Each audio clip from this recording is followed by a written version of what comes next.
আজ নিয়ে এসেছি ছট পুজো স্পেশাল ঠেকুয়া রেসিপি। ছট পূজা মানেই বিহারি বন্ধুদের থেকে ঠেকুয়া কখন পাবো সেই অপেক্ষায় থাকি। খাস্তা ঠেকুয়া খেতে দুর্দান্ত লাগে। আপনারাও যদি আমার মতন ঠেকুয়া খেতে ভালোবাসেন তাহলে রেসিপিটা শুরু থেকে শেষ অবধি দেখতে থাকুন আর বাড়িতে খুব সহজেই বানিয়ে ফেলুন একদম পারফেক্ট খাস্তা ঠেকুয়া। সবার প্রথমে একটা মিক্সির ছোট জারের মধ্যে আমি ছোট ছোট টুকরো করে কেটে রাখা অর্ধেকটা পরিমাণে শুকনো নারকেল সেটা নিয়ে নিচ্ছি। এবারে এই ড্রাই কোকোনাটটাকে আমি গুঁড়ো করে নেব।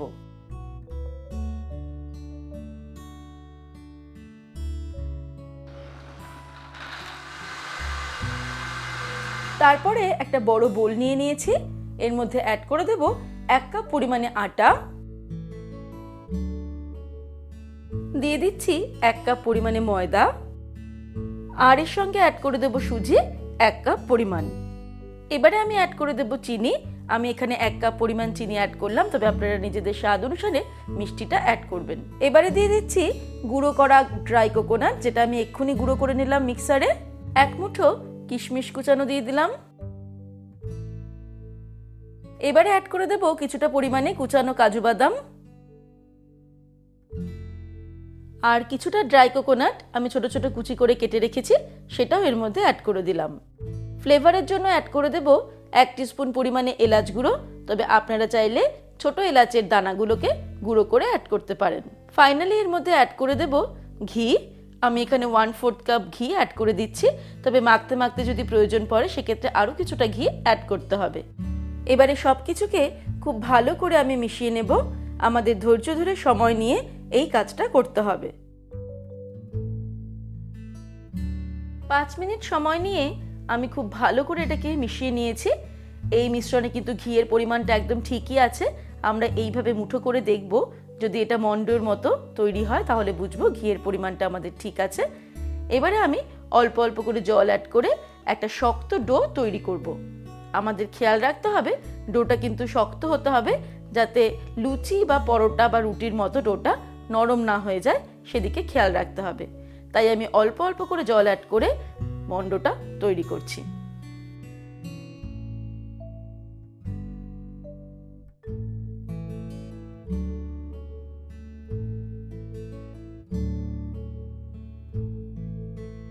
প্রায় 1 কাপ জল ব্যবহার করে আমি এই ডোটাকে মেখে নিলাম।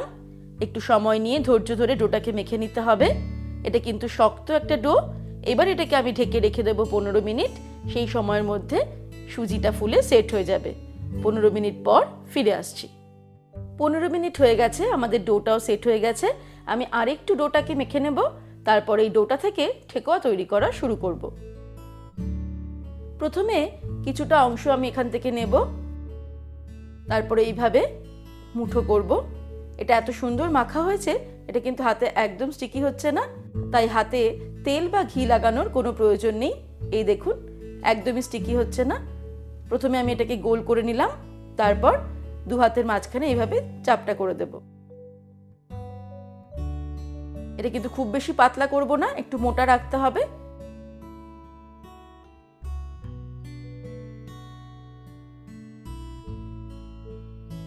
এবারে একটা ছুরি নিয়ে নেব। ছুরি দিয়ে এইভাবে আমি ঠেকুয়ার ওপরে ডিজাইন করে দেব।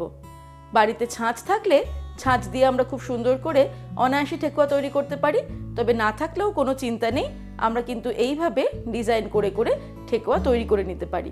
এই দেখুন কত সুন্দর হয়ে গেল ঠেকুয়াটা। আমি আরেকটা ডিজাইন আপনাদের দেখিয়ে দিচ্ছি। তার জন্য কিছুটা অংশ এই মিশ্রণটা নিয়ে নিলাম, তারপর মুঠো করে নেব একই রকম ভাবে। তারপর একটু গোল করে এটাকে একটু লম্বাটে করব। এই দেখুন অনেকটা ব্যারেলের মতো আমি করে নিচ্ছি। তারপর চ্যাপটা করে দিলাম। আমরা এটাকে একটা পাতার মতো দেখতে শেপ দেব। পাতার একদিকটা একটু ছুচালো আর একদিকটা একটু চওড়া মতো। ঠিক যেভাবে আমি করছি আপনারাও খুব সহজেই এইভাবে করতে পারবেন। এটাকেও বেশি পাতলা করব না, একটু মোটা রাখলাম। এই দেখুন পাতার মতো দেখতে হয়ে গেছে আমাদের শেপটা।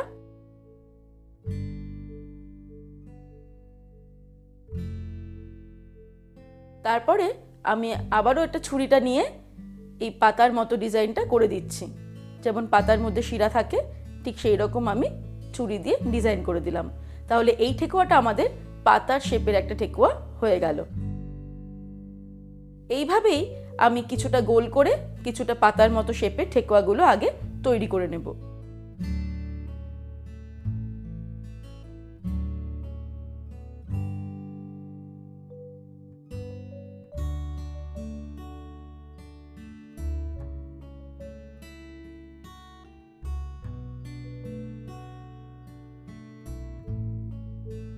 আমার কাছে যেহেতু ছাঁচ নেই, আমি তাই সম্পূর্ণ মিশ্রণটা দিয়ে কয়েকটা গোল গোল করে আবার কয়েকটা পাতার মতন শেপের ঠেকুয়াগুলো তৈরি করে নিয়েছি।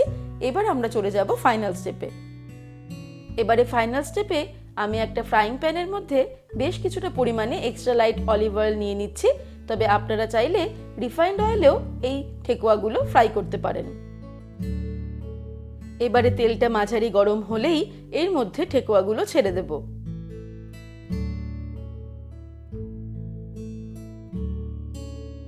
তারপর 1.5 থেকে 2 মিনিট মিডিয়াম ফ্লেমে ঠেকুয়াগুলোকে ফ্রাই করব।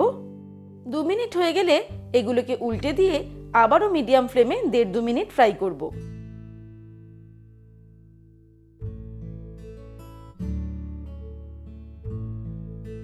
এইভাবে ঠেকুয়াগুলোকে উল্টে পাল্টে মিডিয়াম ফ্লেমে 5 থেকে 6 মিনিট ফ্রাই করতে হবে।